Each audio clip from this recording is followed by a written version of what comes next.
Before starting the narration, let me explain the rules of the Culling game so you can understand the arc better. The Culling game is a massive supernatural battle royale and the centerpiece of the third major saga in Jujutsu Kaisen. It's essentially a forced ritual of unprecedented scale involving modern sorcerers, reincarnated ancient sorcerers from the past, and newly awakened humans. The game was orchestrated by Kenjaku, the ancient sorcerer currently inhabiting Suguru Geito's body. Kenjaku's ultimate goal is to force the evolution of humanity by merging all humans in Japan with Master Tengen. The Culling game is a preliminary ritual designed to gather massive amounts of cursed energy within specific barriers, called colonies, to prepare for this merger. Kenjaku wants to create a world of pure cursed energy, no matter the chaos or suffering it causes. Here's how it works. Rule 1. Players must declare participation within 19 days of awakening a cursed technique. Rule 2. Failing Rule 1 results in cursed technique removal. Rule 3. Entering a barrier makes non-players into players. Rule 4. Players earn points by ending other players' lives. Rule 5. The Game Master assigns points based on a player's life value, generally 5 for sorcerers, 1 for non-sorcerers. Rule 6. Players can spend 100 points to propose a new rule. Rule 7. The Game Master must accept proposed rules unless they significantly impact the game. Rule 8. Players whose score remains unchanged for 19 days face cursed technique removal. There are 10 colonies across Japan, excluding Hokkaido, connected by barriers. Interestingly, Kenjaku isn't the game master. The system is self-sustaining and managed by small bird-like shikigami called Kogane, which allow players to check points and communicate with the game. The players include both modern sorcerers and reincarnated ancient sorcerers, creating a chaotic, high-stakes battlefield. The Culling Game Arc is incredibly fun, full of twists, strategy, and jaw-dropping fights. Today, I'll narrate it completely, so let's begin. In a country where almost every trial ends in guilt, public defender Hiromi Higuruma takes on the case of Keita Oi, a man accused of a brutal double murder. Keita insists he's innocent, explaining he fled police while searching for his illegal pet cat, an excuse no one believes, not even Higuruma's own co-workers. Still, Higuruma presses on, driven less by optimism and more by an inability to ignore discomforting truths. As the investigation unfolds, cracks appear. Keita's living situation is exploitative. The murder weapon could have been planted, and key evidence places him elsewhere at the time of the crime. Against the odds, Higuruma secures an innocent verdict in the first trial. It matters because it proves the system can bend, but only briefly. Public opinion turns vicious, and the prosecution immediately appeals. At the second trial, no new evidence is introduced, yet Keita is found guilty and sentenced to life in prison. The system reasserts itself, overwhelming truth with momentum and resources. Keita's look of betrayal shatters Higuruma's composure. He realizes justice isn't blind, it's willfully looking away. As the verdict is finalized, Higuruma snaps. He slams down a gavel of his own, declares a retrial, and cursed energy erupts behind him. In that moment, his ideals manifest as power. Hiromi Higuruma awakens as a Culling game player. Higuruma eventually became one of the top 2 players in Tokyo with at least 100 points. People trapped in the barriers who aren't players are allowed to leave. This happened to Yuji's old friends, Setsuko Sasaki and Takeshi Iguchi, who were in Sendai when that barrier appeared. Kenjaku actually walked the former out of the barrier himself. Everyone leaving the colony saw Kenjaku, but Sasaki got special treatment because she was friends with his son, Yuji. This took place at 6 a.m. on November 1st, 2018, just after the Shibuya incident ended. To get ready for the game, Kinji Hakari decides that Yuji and Megumi will enter Tokyo number 1 to find Higuruma. Hakari and Panda plan to enter the second colony to look for Hajime Kashimo and the Angel.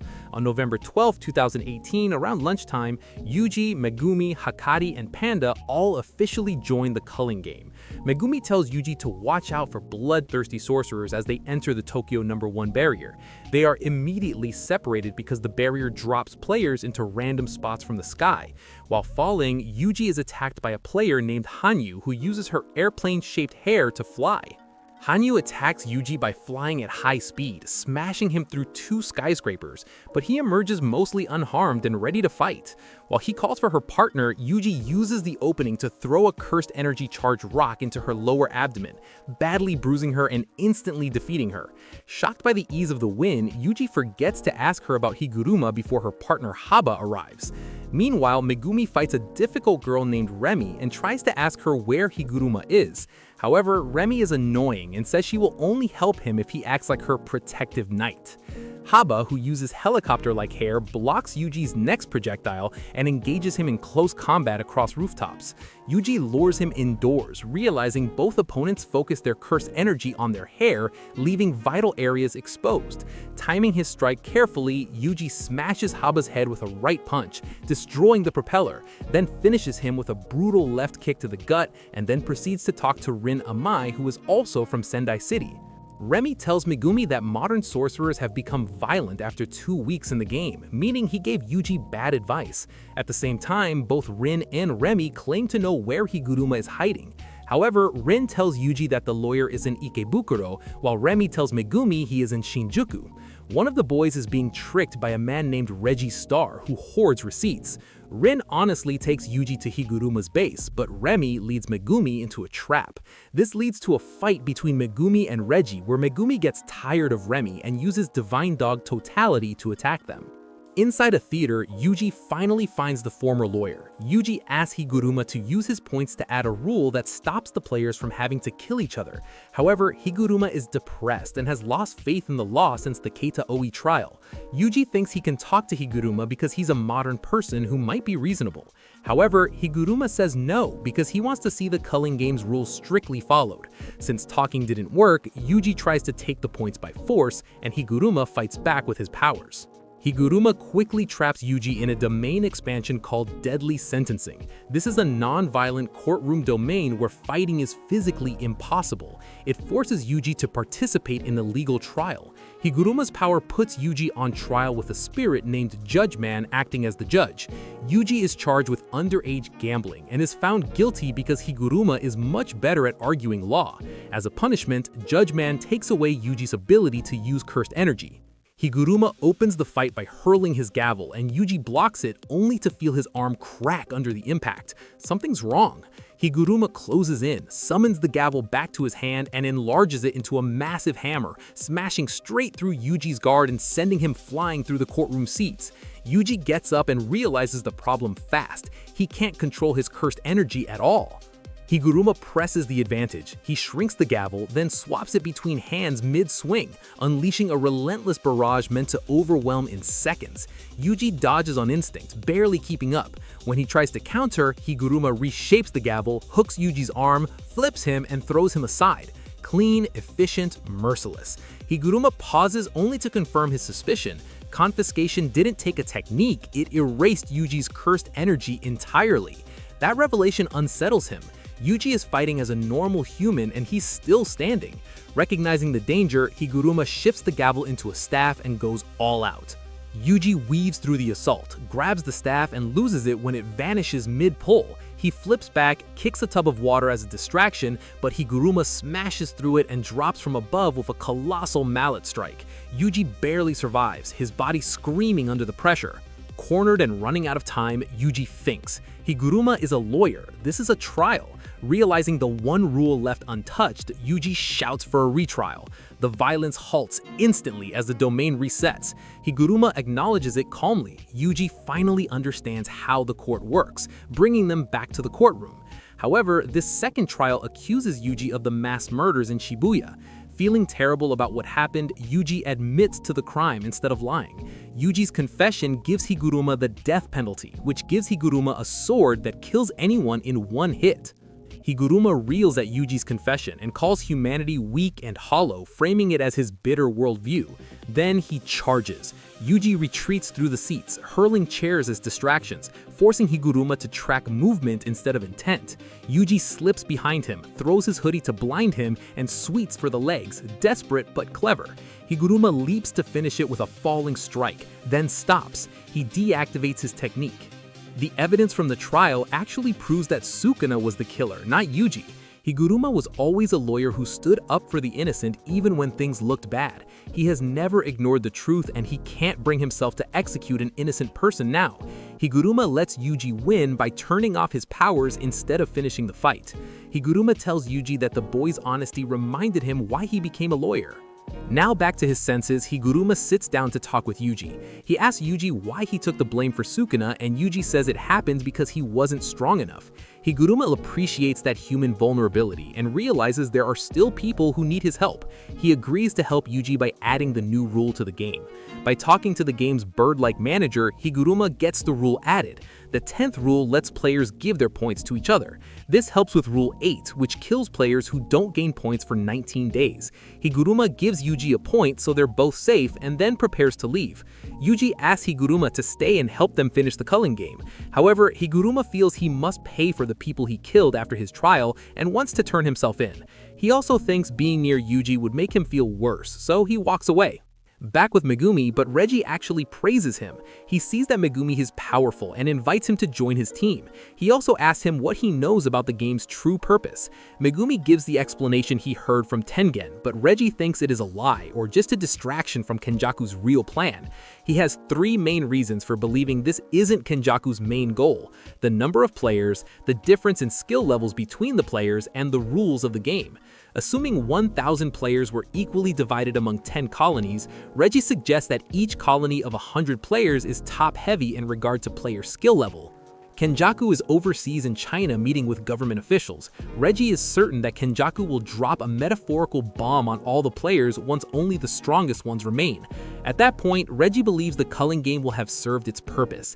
He's unsure of what this revelation could possibly be, so Reggie is focused on gathering allies and storing points for any eventuality. Megumi uses Divine Dog to threaten his enemies and says he will only join if Reggie gives him all his points, which starts a fight. Chizuru Hari tries to sneak up on Megumi but is quickly taken down. Reggie hurts Divine Dog, and a man named Iori Hazenoki uses his own body parts as bombs to attack Megumi. Hazenoki throws his eyes and teeth like grenades without caring if Remy gets hurt. Megumi survives but is getting tired, and Remy is still acting crazy because she can't handle the situation. Hari joins back in, swings down from the floor above, and tosses his teeth at Megumi like projectiles. Reggie also throws receipts that transform into gas and splash all over Megumi.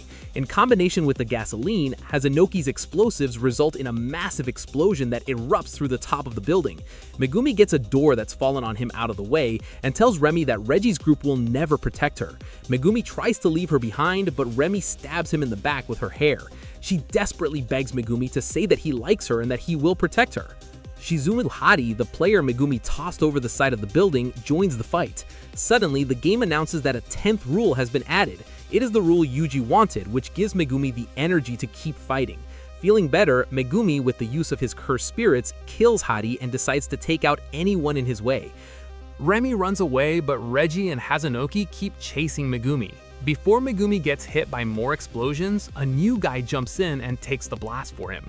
This is Fumihiko Takaba, a failed comedian who jokes that the explosion didn't hurt at all.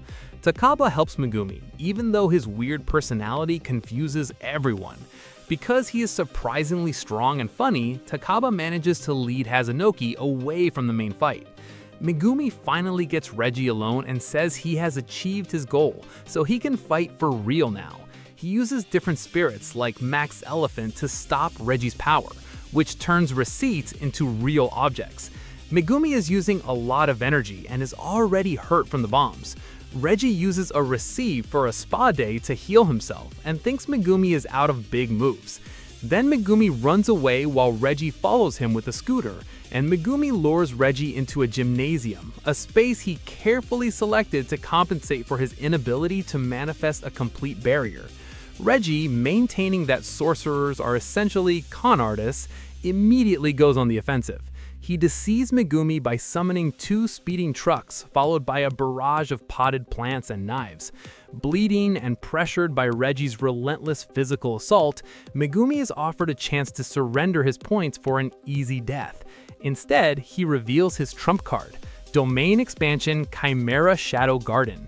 By using the gymnasium's physical structure as a makeshift boundary, Megumi bypasses his weakness in creating barriers.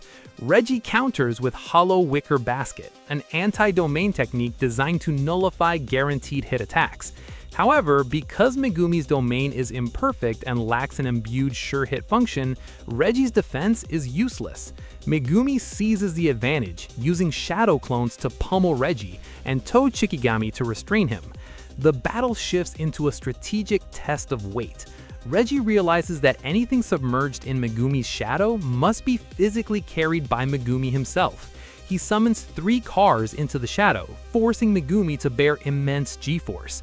Megumi counterattacks by manifesting max elephants from the gymnasium ceiling, dropping it directly onto Reggie. Both sorcerers are pushed to their physical limits, with Reggie suffering bone fractures from the elephant's crushing weight. In a desperate gambit, Reggie falls into the abyss of the shadows to escape the pressure. He narrowly avoids suffocation by commanding one of his cars to pull him back to the surface. Upon his return, he summons his ace, a 2-story house, to finish Megumi. Anticipating this, Megumi retreats into his shadow and dispels the domain. The massive house crashes through the gymnasium floor, plunging both fighters into the basement swimming pool. Underwater, Megumi attempts to drown Reggie, forcing him to dispel his techniques to stay afloat. When they emerge, Reggie's receipts are soaked and useless. Believing Megumi is also exhausted, Reggie prepares for a final physical brawl. He predicts Megumi will try to summon one last Shikigami and assumes it won't be Divine Dog Totality, which he believes was neutralized earlier. Reggie pressures Megumi with a flurry of strikes, waiting for the moment of summoning to counter. However, Megumi's con is superior. He had been hiding Divine Dog in the shadows, waiting for Reggie to lower his guard. Before Reggie can land a decisive blow, Divine Dog lunges from behind and tears away a massive portion of Reggie's side. Fatally wounded and acknowledging he was completely outsmarted, Reggie repeats his mantra that sorcerers are con artists before collapsing in defeat. Accepting his loss, Reggie gives his 41 points to Megumi before passing away. In his final breath, Reggie tells Megumi to let fate toy with him before he dies a pathetic death. Meanwhile, Hazanoki can't seem to hurt Takaba with his bombs. No matter how many explosions hit him, the comedian seems totally fine. The game tells Hazanoki that Reggie is dead, so he stops fighting and walks away. Takaba is powerful because his comedian power makes anything he thinks is funny become real. It's a power that could even challenge Satoru Gojo, but Takaba doesn't even know he has it. Remy runs away crying about how men have always used her.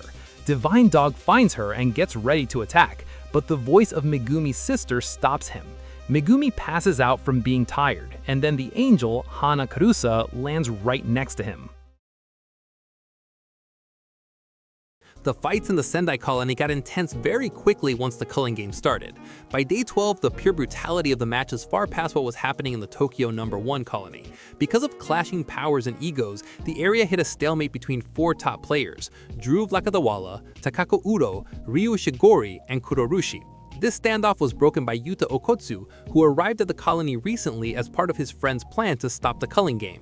Already holding 35 points, Yuta easily killed Dhruv Lakadawala and accidentally made the other elite players focus entirely on him. Ryu and Udo watch Yuta from far away to see what he is capable of doing. After securing a temporary safe haven for civilians in Dhruv Lakadawala's former base, Yuta Okkotsu is interrupted by a terrifying swarm of curse energy reinforced cockroaches.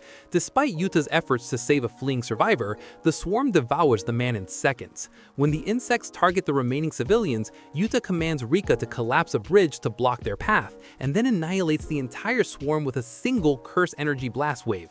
This destruction draws out Kurorushi, a special grade cockroach curse spirit and Culling game player that had been dormant to avoid Dhruv. Now starving, Kurorushi targets Yuta as its next meal. Yuta, determined to honor his resolve to kill Kenjaku and gain 400 points to save his friends, prepares for a high-stakes duel. Kurorushi retaliates by unsheathing its ultimate weapon, the festering life sword. Yuta strikes first, utilizing his superior speed to sever Kurorushi's arm and pin it to a rock, effectively disarming the spirit. He maintains the pressure, slamming the curse into a river and scaling a bridge to deliver a diving beheadal attempt. However, Kurorushi shields itself with a dense wall of cockroaches and retreats to recover its sword. While Yuta knows he could easily exorcise the spirit using reverse curse technique, he hesitates. He's aware that powerful players are watching the fight from the shadows and wishes to keep his best techniques hidden. Furthermore, with Rika occupied protecting the civilians, he chooses to fight Kurorushi head-on with pure swordsmanship and curse energy reinforcement. Kurorushi then activates its extension technique, Earthen Insect Trance, summoning 2 flying insect curses that serve as a distraction. As Yuta disperses the surrounding swarm, the 2 flying curses blind him with a strange liquid. Taking advantage of Yuta's impaired vision, Kurorushi strikes from behind. The festering life sword's unique function allows it to fire projectiles from its blade, piercing Yuta's shoulder. The true horror of the weapon is revealed. As small insect curses begin to burst from Yuta's flesh, Kurorushi delivers another slash across Yuta's torso, inflicting more parasitic damage. As Yuta collapses, spitting blood, the cockroach curse grows extra arms to restrain him, preparing to devour him whole. In a sudden, brutal reversal, Yuta's eyes snap open. He realizes he can no longer afford to hide his abilities. He grabs Kurorushi's head and in a desperate mouth-to-mouth maneuver, pumps positive energy directly into the curse's brain. Because cursed spirits are composed entirely of negative energy, the introduction of positive energy causes Kurorushi's physical form to lose all integrity. Yuta finishes the job by ripping the special grade spirit in half, ending the threat and securing 5 points for his tally. The moment the curse falls, Udo strikes. She ambushes Yuta from behind, casually pointing out his use of reverse curse technique, signaling she's already seen through what he wanted hidden. She attacks relentlessly, manipulating space itself. Her blows distort Yuta's body rather than damaging it, confusing his defenses and letting her land clean hits. Yuta realizes her technique bends the sky like a lens, warping space without harming what's inside it. Udo confirms it, explaining she treats the sky as a surface she can grab and tear. She waits for Yuta to attack, confident she can counter anything. Yuta tries talking instead, attempting to understand her desperation in the Culling game. It fails immediately. Udo recognizes him as a Fujiwara descendant and redirects centuries of resentment at him.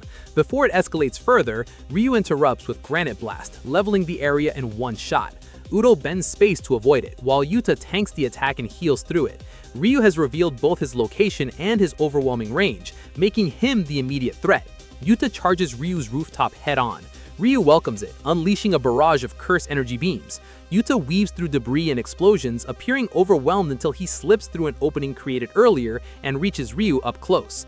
Their first exchange proves Ryu's raw output is enough to damage even Yuta's reinforced body. When Yuta suggests fighting at close range, Ryu asks if that will satisfy his hunger, revealing a man who's waited for centuries for a battle that doesn't end too soon. They clash violently. Blows and counters trade as both read each other until Ryu releases a sudden burst of cursed energy from his back and blasts Yuta across the city. Yuta crashes through buildings, barely recovering as Ryu pursues him without pause. Their fight spills back to the streets, with Yuta nearly crushing Ryu before being blasted away again. Udo takes advantage of the opening, shattering the sky around Yuta with thin icebreaker, and sending him into a building. Ryu ashes out at Udo in annoyance, firing Granite Blast, only for Udo to twist space and send it back at Ryu. As the chaos stacks up, Ryu notices something important. Yuta's healing isn't limitless. Cornered, Yuta stops holding back. He calls Rika fully into the world, restoring his cursed energy and shocking both opponents. Armed with cursed tools and cursed speech, Yuta and Rika focus on Udo first. A single command freezes her in place and they overwhelm her with a brutal barrage. Ryu intervenes, clashing directly with Rika, thrilled by her strength and the rising intensity. While Rika occupies Ryu, Yuta pursues Udo again, revealing he's copied Drew's technique. Wing Shikigami carve into Udo from all sides, forcing her on the defensive. The tension peaks as Yuta, Udo, and Ryu all activate domain expansion at once. The overlapping domains destabilize immediately, and the chaos worsens when Kurorushi reappears after its death. Kuroro reappeared because it had already reproduced before being exorcised, allowing its offspring to inherit its cursed energy and revive during the chaos of the battle. The domains collapse. In the aftermath, Kurorushi severs Udo's arm, leaving her vulnerable. Ryu, unimpressed with both of them, wipes out Udo and Kurorushi with Granite Blast. Yuta finishes Kurorushi cleanly, leaving only himself and Ryu.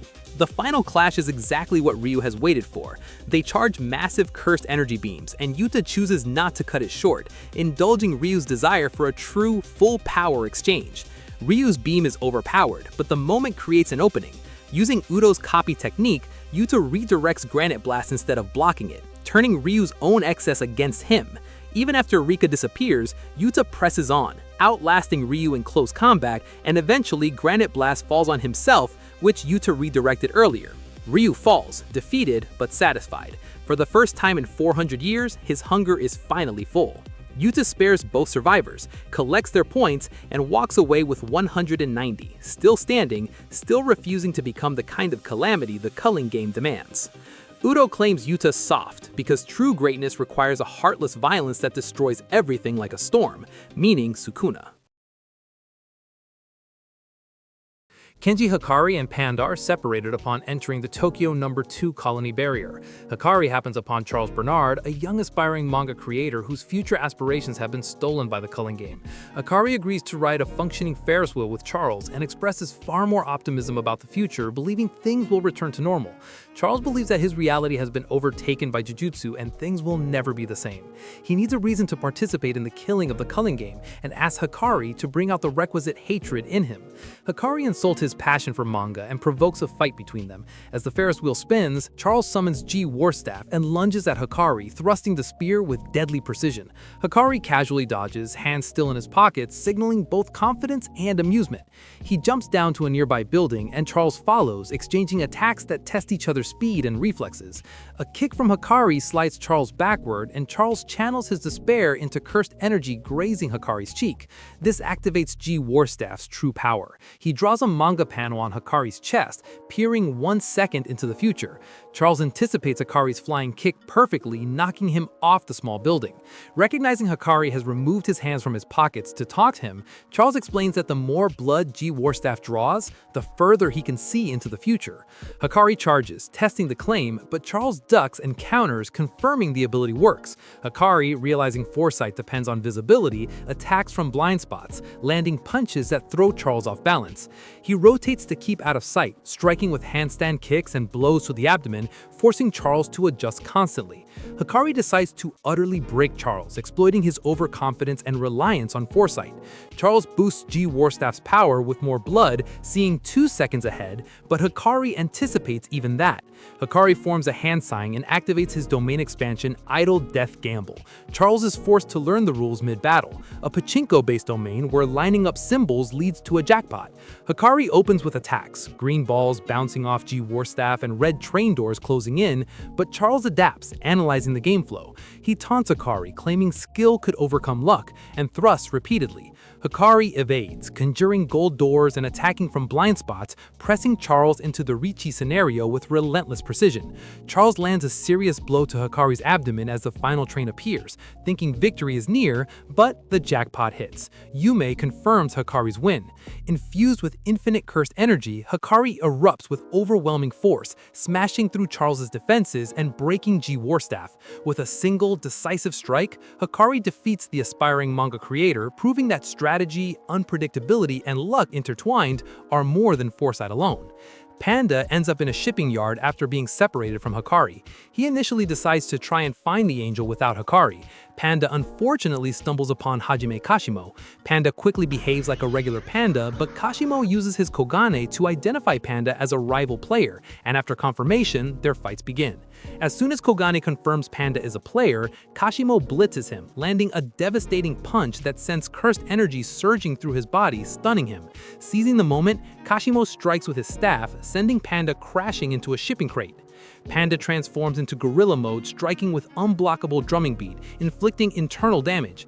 Kashimo reacts instantly, trapping Panda's arm with his staff and breaking it, leaving Panda defenseless. He feints by throwing the severed arm, tricking Panda into striking empty air, then lands a rapid flurry of punches and a finishing palm thrust that crushes him into another crate. Panda shifts into Triceratops mode, boasting destructive power and refusing to reveal Sukuna's whereabouts, testing Kashimo's patience. Kashimo's response is merciless. He channels electrified cursed energy, separating charges to ensure a flawless lightning strike. The bolt tears through Panda's body, his body is torn to shreds and splatters blood all around. Standing victorious amidst the chaos, Kashimo's single question pierces the chaos. Where's Sukuna? But the latter doesn't reveal any information about Sukuna. Panda drifts into a dreamlike memory where his sibling cores take shape. Gorilla roughs him up in play, Triceratops steps in to protect them, and the imbalance quietly forms. It shows how Panda always leaned on them. The memories shift. Panda's bullied, sacrifices his favorite ball just to belong, and Gorilla looks away. Triceratops scolds him, exposing the guilt Gorilla refuses to face. It reveals a bond built on unspoken regret. That night, Gorilla saves money to replace the ball, too late to say it out loud.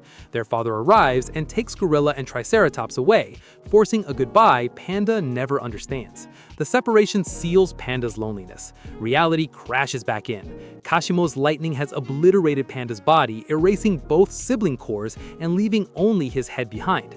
Kashimo notes the lack of points, realizing Panda is still alive. He impales the head on his staff and demands answers about Sukuna, dragging Panda back into the brutality of the Culling game. Before Hajime finishes Panda off, Hakari arrives to save him while overflowing with cursed energy. Kashimo fights Hakari and is fascinated by his unique abilities. The two of them agree that if Hakari wins, he'll get Kashimo's points. If Kashimo wins, Hakari will tell him about Sukuna. Hakari opens the fight with a supercharged right hook, smashing through Kashimo's guard and sending him crashing across the shipping yard. The impact demonstrates Hakari's overwhelming cursed energy and early dominance. He follows up with a backward dropkick, grazing Kashimo and denting a crate, signaling both precision and unconventional tactics. Kashimo, intrigued by Hakari's raw power and the music surrounding him, counters with a head kick, punch, and clinch combo while probing Hakari's bonus cursed energy state. Hakari, unfazed, lands a hard right straight to Kashimo's jaw, sending him flying, then follows with a flying knee, maintaining relentless pressure.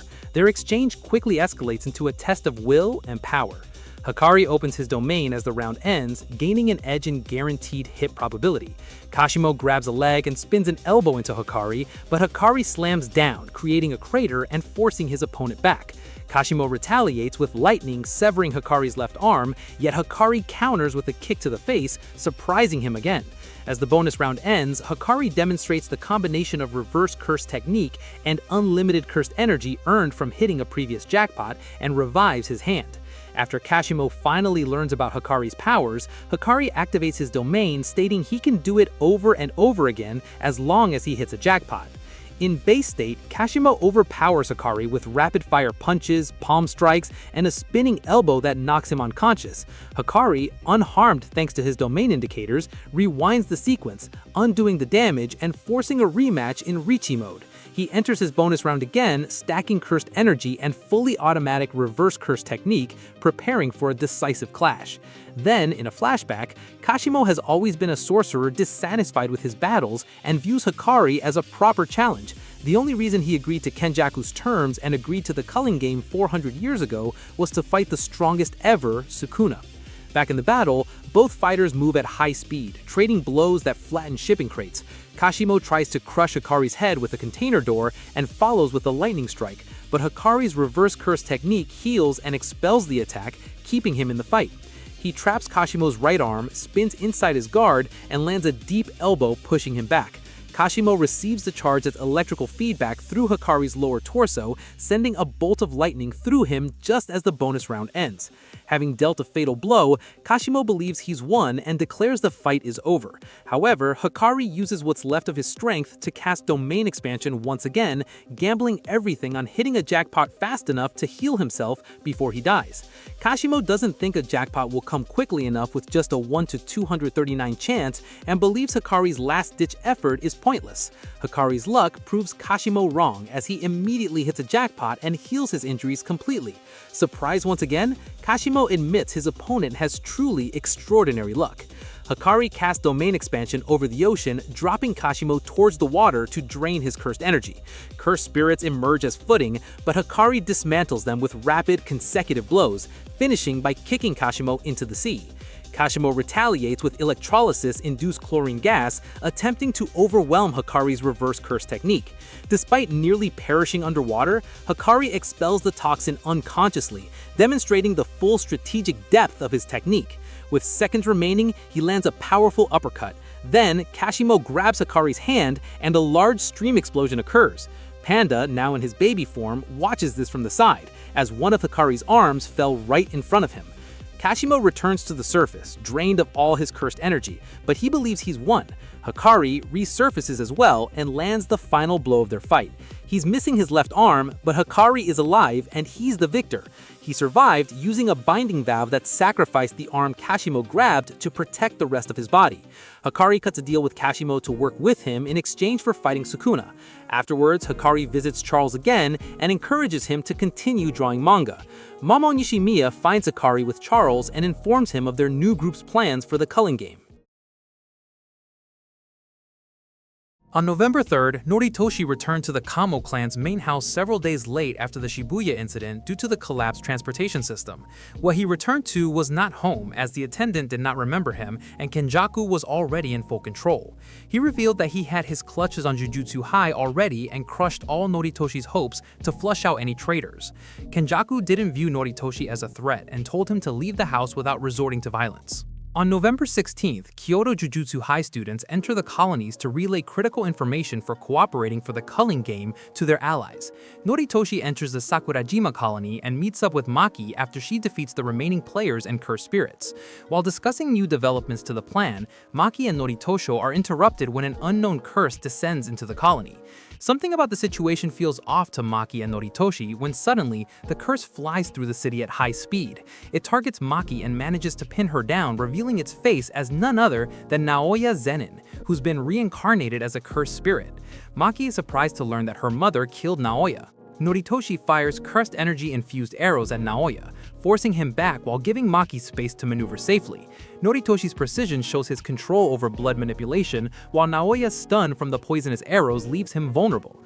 Maki seizes the opportunity and slashes Naoya, leaving him seriously injured and drawing Noritoshi's concern over the wound's severity. Naoya ascends and cocoons himself mid-air, evading further attacks. Maki urges Noritoshi to act, and he fires piercing blood through the cursed womb, seemingly exorcising Naoya. The curse, however, evolves into a more dangerous final form, unleashing tentacle-like appendages that send Noritoshi crashing through the forest.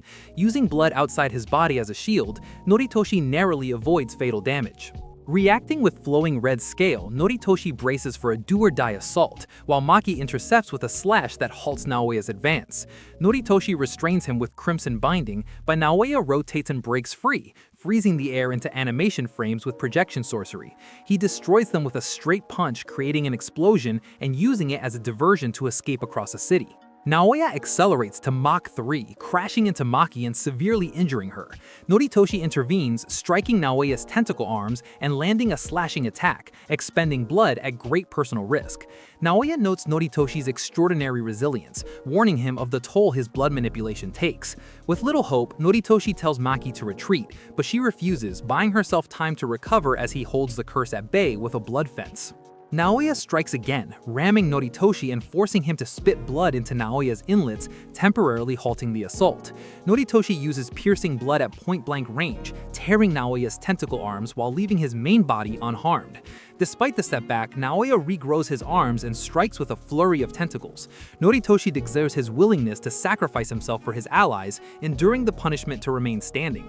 Before Naoya strikes again, two newcomers randomly enter the fray, with one yelling about sumo and the other about katanas. On November 2nd in Kagoshima, Hagane Daido, who had only been incarnated for a short time, struggled to understand what happened to katana's place in society. He couldn't find any real swords and ran around like a crazy person yelling katana. Meanwhile, in Miyazaki, Rokujushi Mio couldn't find anyone willing to sumo wrestle with him. He saw a match on television and decided to head to Tokyo where it took place, but ended up going the wrong way into the Sakurajima Colony. In the present, Daido and Mio have suddenly joined Noritoshi's fight against Naoya. Naoya ignores them and targets Noritoshi, but Maki, still not fully healed, intercepts with a decisive arm strike, lending her katana to one of the newcomers. The old man catches the blade and everyone around him is overcome by a frightening sensation. It was not cursed energy that overcame everyone nearby, but the sense of sheer lethality that Hagane emanated. Daido slashes at Naoya with the katana, but he dodges with only a graze. Frustrated, Daido berates the sword and questions its obedience, distracted just long enough for Naoya to rush him. Maki warns Daido, but the old man sidesteps Naoya's tentacles, cutting the curse in half with a single diagonal strike. Maki realizes her attacks lack the effect because she can't perceive what Daido sees, sparking self-doubt. Rokujushi Mio notices Maki struggling and invites her into his simple domain to wrestle, giving her a way to release stress and rebuild focus. Maki's raw power surprises Mio, but he uses skill and momentum to throw her to the edge of the ring. Through countless repeated bouts, over 1,000 rounds in the domain's accelerated time, Mio teaches Maki the concept of preparation, flow, and freedom. Maki absorbs the lessons, shedding the entanglements that held her back, emerging faster, sharper, and in total control. Naoya accelerates to Mach 3, tearing through buildings to catch Maki, but Maki's newfound perception allows her to move through air and surfaces with precision. She bounces off invisible points, evading his attacks, and strikes him down to street level. Maki now knows that she's capable of seeing something only that person could before her. She believes he could have destroyed Naoya's cursed womb and would have withstood his full-speed attack. Naoya attempts to tackle Maki in midair, but she easily avoids it, confusing him. She can use the differences in temperature and air density as scattered surfaces to move without solid footing. Naoya, taunting that she hit him without cursed energy, is distracted just long enough for Mio to headbutt him and Daido to deliver a katana strike. Daido bisects Naoya again, and Maki finishes the top half off with a precise kick. Naoya, refusing to accept defeat, regenerates and activates domain expansion Time Cell Moon Palace, forcing Mio and Daido to obey the 24 FPS rule that injures them at a cellular level. Mio is stabbed and Daido loses an arm, but Naoya cannot track Maki within the domain. Using her newfound freedom, Maki moves through barriers as if they were air, wielding the split soul katana left by Mai. Seizing the moment, she stabs Naoya through the back, then drives the sword vertically through his head, cutting him cleanly in half. Victorious, Maki returns to Noritoshi's side and informs them that they've won with the help of the newcomers. Noritoshi, Daido, and Mio are all seriously injured, but they survive. While helping Noritoshi walk to safety, Maki learns about his personal issues and having no familial home to return to. Noritoshi shares this with Maki because he knows she can relate, and she tells him to try talking to her mother again. Maki admits she may have made the mistake of not talking to her mother before she died. Unbeknownst to Noritoshi, her mother awaits the day he comes home to her.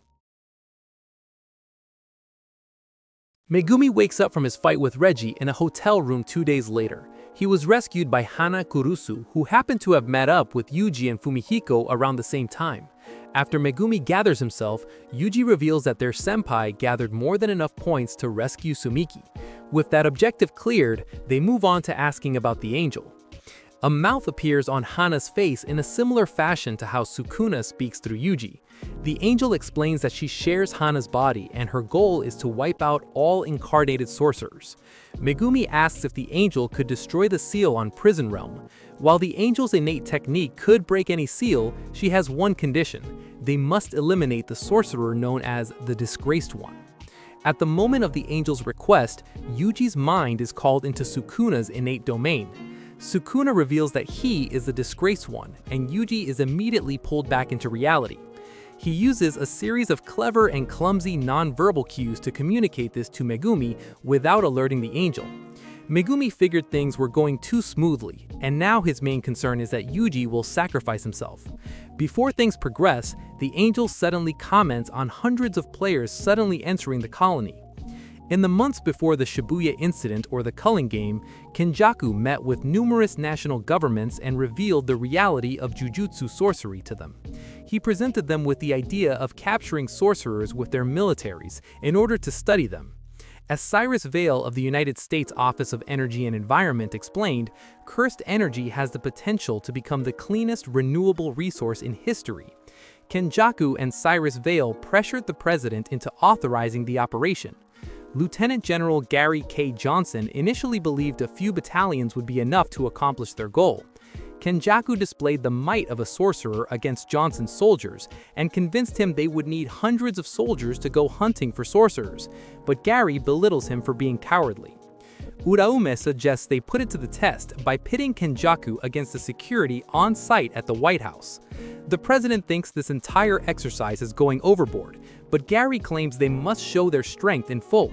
Suddenly, a soldier crashes into the ground outside the building. Gary goes outside and uses the glasses provided by Kenjaku to see a giant elephant-like cursed spirit dispatching all of his soldiers. Kenjaku effortlessly makes his way to the president, dropping all of the soldiers' dog tags before him and asking him to begin talks regarding hunting sorcerers. During her time in the tombs of the Star Corridor, Yuki finally got to have the talk she was eager to have with Tengen. Yuki starts off by asking what happened following Riko Amanai's death, and she ends up aggravated by Tengen's indifference to the Star Plasma vessels. As a former Star Plasma vessel herself, Yuki feels it's her duty to make Tengen feel responsible and refuses to share what the individuals they've merged with are communicating. Unfortunately, their chat is cut short when Kenjaku makes his move and invades the empty barriers above the tombs. Choso is the first to intercept Kenjaku. When the curse user arrives, Choso is already there waiting for his father inside the barrier. After trading insults to one another, Choso agrees to listen to Kenjaku's plan. Kenjaku manipulates the barrier to show Choso a film of one possibility for his grand scheme. Kenjaku essentially wants to discover the next stage of cursed energy by turning everyone into sorcerers and then conglomerating the citizens of Japan into a new entity. Choso wants to know why Kenjaku wants to do any of this, but the maniac simply replies that it sounds fun. Kenjaku even adds, as if the conglomeration of cursed energy ended up being a funny face, it would be hilarious. This maniacal attitude infuriates Choso, and he immediately attacks his father in an attempt to end his schemes. Before confronting his father, Choso strategized at a table with Yuki and Tengen. He offered himself to go first and fight Kenjaku alone before Yuki. Yuki replied to this proposition by simply telling Choso that he would die. Choso knows he would only hold back Yuki if they fought together and offered to draw out Kenjaku's curse techniques and even his domain if possible. Once Choso forces Kenjaku to reveal his hand, Yuki can strike. Even with these added details, Yuki repeated that Choso would die. Even so, Choso stated that wasn't important to him so long as his brothers were safe.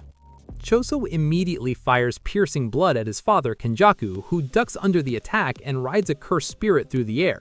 Choso slashes the cursed spirit with supernova, but more cursed spirits emerge to ambush him. He clears them with another supernova, only to have Kenjaku use the distraction to close distance, parrying Choso's arm and landing a crushing left hook. Choso blasts Kenjaku with residual supernova blood, yet Kenjaku remains unharmed, bored, and taunting. Choso demands to know Kenjaku's plans for Yuji, but his father remains cryptic, seeing Yuji as a catalyst for a new curse cycle. Irritated, Choso charges again, but his passion blinds him and cursed spirits snare his legs. Kenjaku knocks him down with a left hook, steps on his face and mocks him, noting the fight is only a trial for Yuki's observation. Irate and nearly defeated, Choso draws strength from the image of his younger brothers, erupting in a wave of blood and rallying to fire piercing blood once more. This time, Choso unleashes multiple blood beams, forming Wing King wings on his back. Kenjaku dodges by mounting a cloud-like cursed spirit, leading to a close quarters exchange of punches and parries. Choso curves his blood beams around him, but Kenjaku summons another cursed spirit to block them, using the explosion as a smokescreen to disrupt Choso's vision, allowing him to land a surprise attack using curses to charge through the smoke. Choso destroys them using his blood, while Kenjaku retreats to relax on a tree. Undeterred, Choso separates his forearm like Kechizu, grabbing Kenjaku by the collar and slamming him across the ground, only for Kenjaku to nullify the damage with cursed spirits. Choso activates Wing King again, sending 4 orbs of blood and a supernova toward Kenjaku, who counters with increased gravity, sending all the blood harmlessly into the ground. Yuki tags in, praising Choso and taking his place. Then she immediately starts confronting Kenjaku with her Star Rage ability. She crushes a divine cursed spirit with Garuda and delivers a massive mass-amplified punch that smashes him across the barrier. Kenjaku, cautious, summons Womb Profusion, earlier than Yuki expected. Prior to battle, Tengen and Yuki formulated a plan to defeat Kenjaku prior to his invasion. Their plan is to force Kenjaku to expand his domain so that Tengen can manipulate the empty barrier to dispel it. Yuki should be able to overpower Kenjaku when his cursed techniques are burnt out from domain expansions. Back to present, Yuki relies on Tengen to counter, but the plan misfires. Yuki and Tengen miscalculated. Kenjaku doesn't incorporate an enclosed barrier around his domain, leaving no outer edge for Tengen to target. While Tengen tries to compensate, Yuki attempts to buy herself time with Simple Domain, but it's ripped apart in seconds. Yuki is struck by the domain, badly injured, her arm mangled, yet she persists. Fighting through her injuries, Yuki uses Garuda to assault Kenjaku, landing kicks and punches while analyzing his gravity technique. Choso re-enters with piercing blood, but Kenjaku cleverly rotates the top of his head to deflect it, taking only minor damage. Yuki follows up with a flying kick, but Kenjaku ducks and blocks subsequent attacks. Choso lands a palm strike, buying Yuki time to heal using reverse curse technique. Once recovered, Yuki whips Garuda, destroying the ground and forcing Kenjaku and Choso to stagger under debris. Yuki presses the offensive, landing a right hook and left uppercut, but Kenjaku counters with a miniature maximum Uzumaki and concentrated cursed energy, blasting a hole through her lower torso. Choso is forced to watch as Kenjaku is bisected and slammed into the ground by increased gravity. At some point before Kenjaku's invasion, Choso and Yuki had a conversation in a bar hosted by Tengen. Yuki asked Choso why he was willing to die if he needs to be around for Yuji. Choso asked Yuki if he was even human and stated that he decided to live as a curse because humanity wouldn't be able to accept his Iso and Kechizu's deformed appearances. Choso feels guilty for not only killing people in Shibuya, but for ending the lives of Kechizu and Iso as well. He believes if they had chosen to live as humans, it wouldn't have resulted in their deaths. Choso cried at the bar and asked why he took the easy way out and left Yuji alone when the four brothers were fated to fight together. Yuki argued that if Choso dies, Yuji will be alone. Choso thanked her for her kindness, but claimed that he can't continue to live alongside him after killing people in cold blood. Now back to present, Yuki uses her technique to compress so much density in within her body that it transforms into a black hole, sucking Kenjaku into a massive vacuum that devastates part of Jujutsu High. Kenjaku escapes, impressed, as the battlefield lies in ruin, leaving Choso and Yuki's desperate gambits etched into the carnage, completing his goal of seizing his old friend. The military operation begins in the middle of the night of November 14th in the Tokyo No 1 colony. The soldiers capture several weak players like Remy, but struggle mightily against the stronger sorcerers like Hazenoki. However, the soldiers weren't sent in at night to give them an advantage. In fact, Kenjaku never intended for there to be a clash between the military and the sorcerers. He released cursed spirits into the colonies to perform a one-sided massacre on the soldiers. This will fill the colonies with the requisite amount of cursed energy for the merger with Tengen. Yuji, Megumi, Hana, and Fumihiko defeat a group of soldiers attempting to capture them. They learn about the operation to hunt and capture sorcerers, as well as figure out Kenjaku's true intentions. Yuji suggests they help the soldiers, but the angel refuses. She argues against putting Hana in unnecessary danger when the Tokyo No 1 colony has already been filled with cursed energy. They quarrel, and Yuji says that he's going to act regardless of the angel because he never trusted them to begin with. His phrasing makes it unclear if Yuji is talking to Hana as well, irritating her.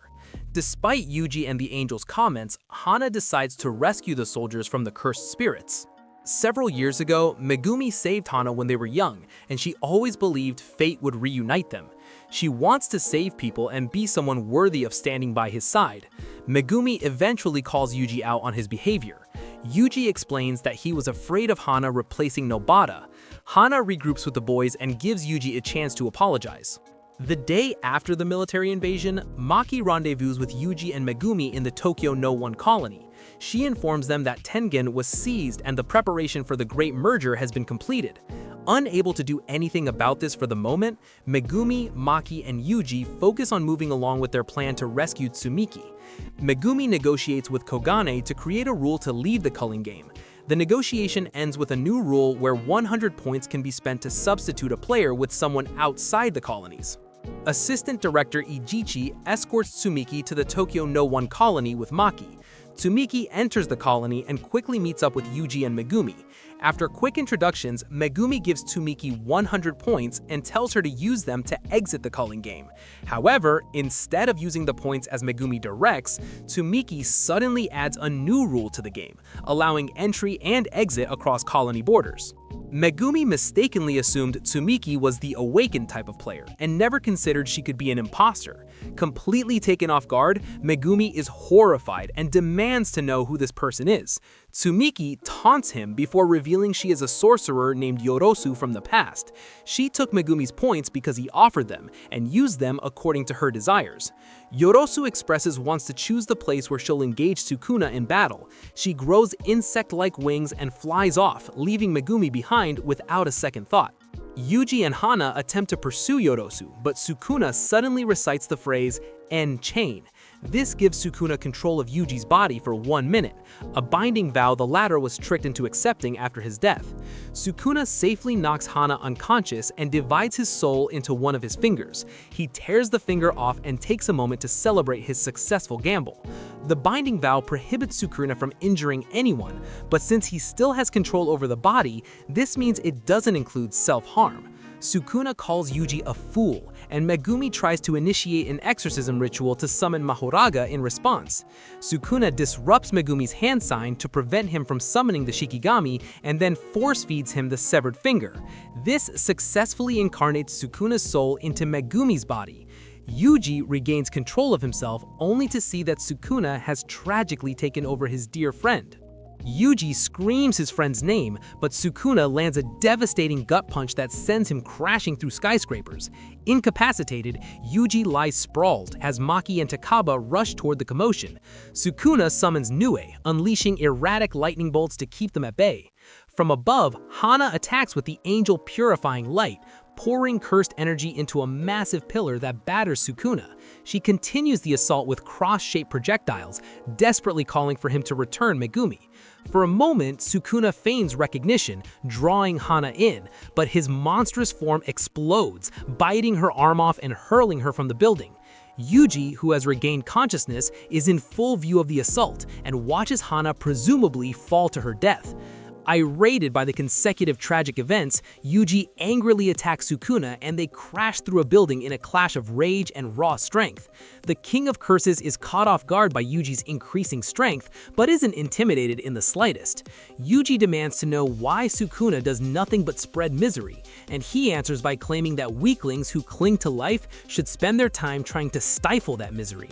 Yuji hurls debris and a street sign, showing off enhanced power, but Sukuna cuts him across the shoulder with this mantle.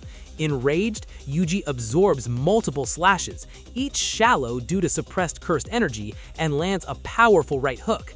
Sukuna barely flinches, noting Megumi's interference. Then, just in time, Maki arrives, undeterred by Nue's lightning, and joins the fight. The trio attacks in unison at high speed. Sukuna parries, catches, and counters, but Maki twists his arm and lands a two-handed palm strike that sends him flying through a railing. Yuji wraps him with debris while Maki delivers a wall-crashing kick. Sukuna rises unharmed, forcing the duo to escalate. They chase across abandoned Tokyo streets, combining feints, swings, punches, and kicks. Sukuna counters with cleave spiderweb, shattering the ground and unbalancing them, landing a crushing right hook on Maki. She shakes it off undeterred as the battle rages at lightning speed. Just as both sides pause, a new presence arrives. Urame unleashes Ice Formation Frost Calm at full power, freezing the area in front of Sukuna and forcing all fighters to reassess the battlefield. Urame focused most of the attack on Maki, allowing Yuji to break free. However, Sukuna summons Nue and it carries both curse users away as they mock Yuji from above. He can only watch in shame as Sukuna escapes with Megumi's body.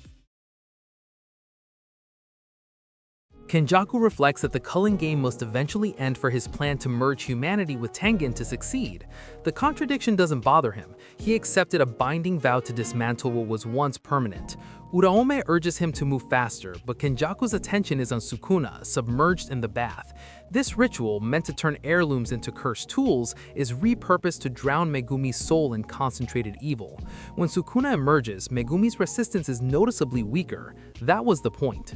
Sukuna keeps Megumi's face, choosing it as the most practical form for fighting sorcerers. He calmly asks for Tsumiki Fujikuro's location, revealing his true intent.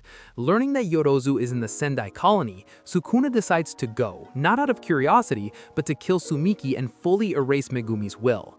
Kenjaku sent him off using a massive flying curse, trading transport for Megumi's points. Sukuna's arrival in Sendai is impossible to miss. Takako and Udo senses him immediately, recognizing the same terror that once annihilated her squad. Ryo Ishigori, thrilled by the challenge, confronts Sukuna head-on. Sukuna toys with him, slicing his body mid-attack and apologizing only for underestimating him.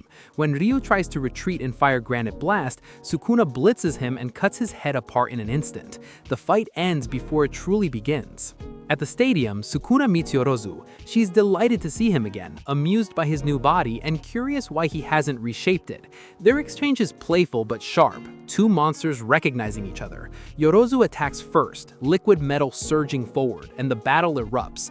They trade blows, parries, and taunts, with Yorozu framing the fight as love twisted into violence. She wants Sukuna to kill her or be killed by her, and asks if he'll be alive after she wins, what will he give to her? Sukuna answers simply, everything. Sukuna deliberately restricts himself to the 10 Shadows technique. This is cruelty by design. He wants Tsumiki's blood on Megumi's hands. Yorozu is insulted by the restraint, furious that Sukuna would touch her with someone else's power. She escalates, revealing her construction technique refined into liquid metal and insect armor, optimized for efficiency after a lifetime of curse energy waste.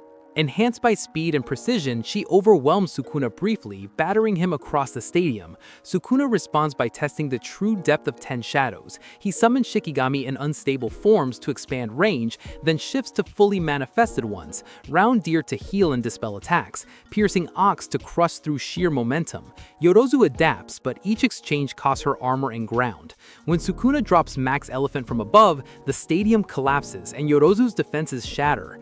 Even wounded, Yorozu refuses to yield. She speaks of love, loneliness, and understanding the burden of being the strongest. A flashback reveals her fixation began 1,000 years ago, when she saw Sukuna isolated and worshipped, admired yet utterly alone. She instantly felt his solitude and ran up to him. She wrapped her arms around Sukuna and embraced him, shaming everyone for not making sure he didn't feel alone. Uraome forced Yorozu back, and Sukuna cut her as well. She collapsed from her wounds despite her confident attitude, but remained determined to keep Sukuna's company in order to take in his loneliness all for herself. That loneliness became her obsession. In the present, she manifests her ultimate creation, the true sphere, an untouchable construct guaranteed to hit through domain expansion. Sukuna doesn't answer with a domain. Maharoga's wheel turns, adaptation complete. He swaps places with the Shikidami and Maharoga destroys the true sphere in a single strike. Yorozu's domain collapses. Defeated, she smiles through tears, satisfied that Sukuna understood her power. With her final act of construction, she leaves him a parting gift before dying. Yorozu's death also kills Tsumiki Fujikuro. Deep within Sukuna, Megumi's soul sinks completely into darkness, weeping as he lost his only family member, and it's finally submerged beyond reach. Kenjaku uses his 309 points to push new rules into the Culling game, threatening to destroy the central barrier if blocked, forcing Kogane to relent. Rule 13 locks out new players, while Rule 14 ensures the game ends only when everyone except Suguru Geto, Megumi, and Shiorihime survives. Kenjaku casually collects Sukuna's mummified remains, hinting at his meticulous controlling strategy. Jujutsu High learns of the changes, reading them as a condition for the Great Merger. Maki notes the rules simplify victory if they can take down Kenjaku and Sukuna. Ui compares the challenge to defeating Gojo, and Maki confirms the man they all rely on is about to return. Shoko treats Hana's grievous injuries. The angel explains she survived only because of Rin and Takaba. Hana worries about Megumi, underscoring the personal stakes for the younger sorcerers. Meanwhile, Rin vents frustration over his past self. Yuji encourages him, asserting that Sukuna was never helping him anyway. Yuji departs, ready to kill Sukuna no matter the cost. The young sorcerers regroup to strategize Megumi's rescue. Yuta offers ideas, Maki stresses incapacitating Sukuna first, and Choso gives Yuji his brother's notes on the soul, reinforcing the emotional weight of their fight. Shoko reflects on Gojo's vision of nurturing strong allies, realizing their team is finally ready for action. Yuji and Takaba pry open the back of Prison Realm, intending to free Gojo. Hana notes the strange confined space. The angel observes the effect of halted time on Gojo's psyche. The group relocates to a safer area in Saitama, preparing the unsealing. Hana activates Jacob's ladder, but the cursed object is gone. An earthquake shakes the area, signaling trouble. Kenjaku reveals he buried Prison Realm deep in the Japan Trench, layered with seals and cursed spirits to prevent Gojo's escape. Gojo returns, confronting Kenjaku directly. He activates Blue to generate massive attraction force as Sukuna intercepts midair. The two descend, exchanging taunts, reminding Gojo of their pact to kill him, but Gojo mocks Sukuna for fleeing Yuji. Gojo and Sukuna negotiate a final showdown with December 24th as the date, respecting Suguru's planned death. Confident and unshaken, Gojo tells Kenjaku, echoing his answer to Yuji, that he'd win.